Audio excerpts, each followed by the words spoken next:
Dan Ives famously called Palantir the Messi of AI, and according to him, it's on a collision course with $1 trillion valuation. Like I said before, on this channel, we analyze strategies that create long-term winners, and I'm going to react to Dan Ives' latest interviews to break down his price targets, his Ferrari versus minivan analogy, and his complete shutdown of the bears who just don't seem to get it. Let's go.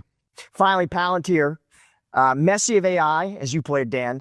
You raised your target. You go to 160. You're doing your checks, and obviously you like what you see. What are you seeing? What are you hearing? The AI revolution is being led by NVIDIA, Microsoft, but Palantir, they're going to be one of the core players. I think it's $1 trillion company next 2 to 3 years. And look, the haters will hate, but it's just the beginning of the use cases playing out on enterprise, on government. That's being led by CARP, and that's why there's only one Messi of AI, and it's PLTR.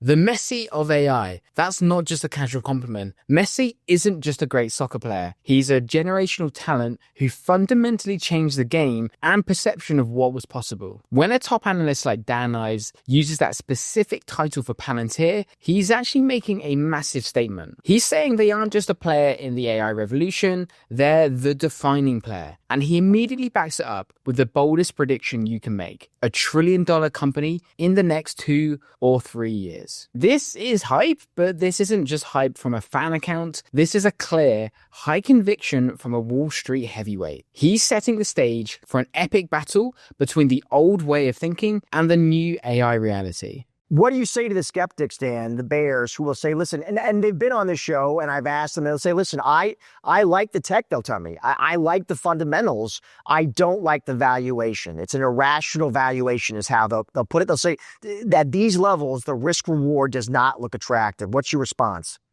The bears are in hibernation mode, and in their spreadsheets, they can't see AI. And if you focus just on valuation, you missed every transformational growth stock the last 20 years.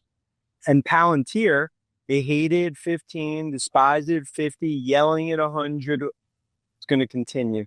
Again, it's like right now, this is being what I view as one of the best AI plays in the world. I know you tell your clients to say this one on the path, you argue, to become the next Oracle.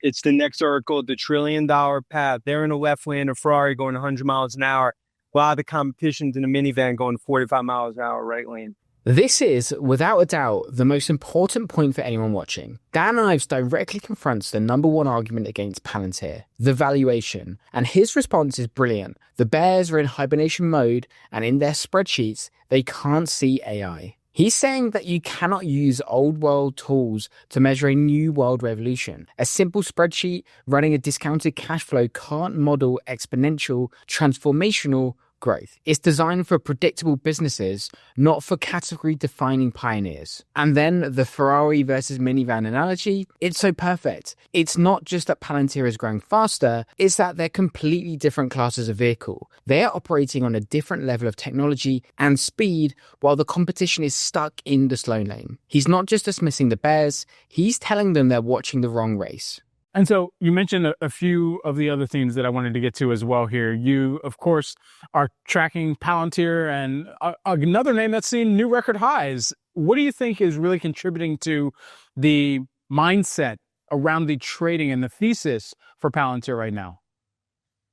Look, I mean, they hated 20, despised it 70, called expensive at 100, right? I mean, now the bear is 145 because, as we always say, they can't find AI in the spreadsheets when they're in hibernation mode. Palantir, we view as $1 trillion market cap next 2 to 3 years. There's no company from a software perspective that has what they have.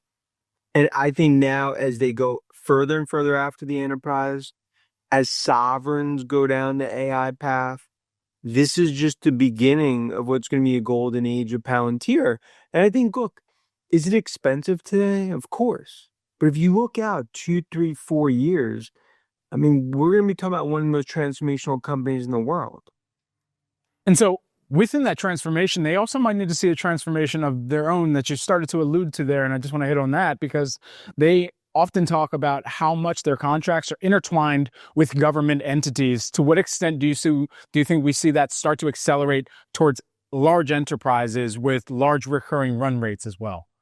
Yeah, and look, that's been a huge part of the valuation uplift that we've seen over the last, 18, 24 months, because now more and more they're an enterprise play. Government never really get a multiple, just given the nature of contracts.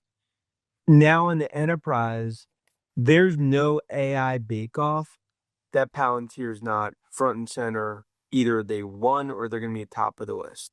And this is the proof. This is the why behind the $1 trillion prediction. For years, the knock on Palantir was that they were just a government contractor. Wall Street doesn't give high multiples for that, but Dan Ives confirms the game has completely changed. The real story, the one driving the valuation uplift, is their explosion in the enterprise sector. And that line, there's no AI bake-off, that Palantir's not front and center, is everything. An AI bake-off is when a major corporation puts all the top vendors in a room and makes them compete head-to-head to solve a real problem. Dan Ives is saying that every single one of those critical, high-stake competitions, Palantir is the top contender, if not the outright winner. They are winning in the trenches. Dan puts them in the same disruptive category as Nvidia and Tesla, and it's because they've earned it by proving their dominance in the commercial world.